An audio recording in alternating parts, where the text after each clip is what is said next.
Hey everyone, welcome back to another video, and this video I'm going to talk about how to clear all junk and caches from your PC and laptop and how we can do this step.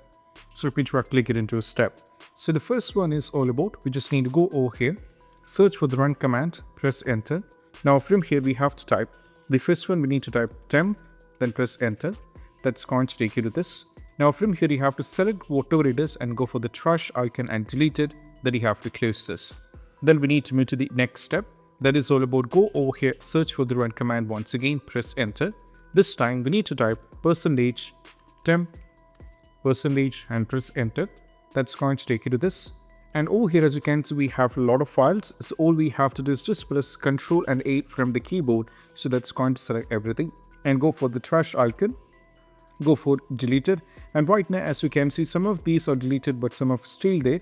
You can go for try again, and if it's not deleting you can cancel it and you can move to the next step. So these files can be kept, that is this. You can keep it as it is, you don't have to do anything, and just close this. Now go over here, search for the run command once again and press enter. This time we need to type prefetch. You have to type prefetch and press enter. That's going to take you to this and go for continue. And right now you can see we have a lot of data over here. Use Ctrl A and go for the trash icon and delete it. Then you have to close this and you have to check.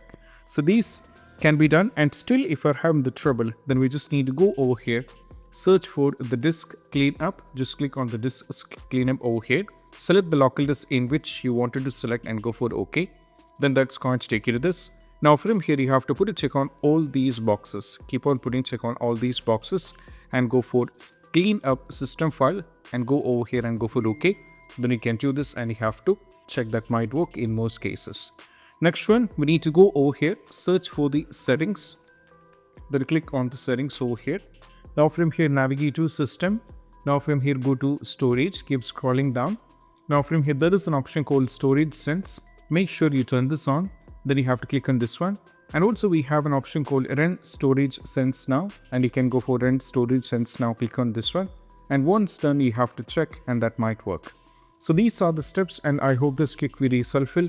And if you find this video helpful, don't forget to subscribe and click on the bell icon for more notification. That's it. Bye bye.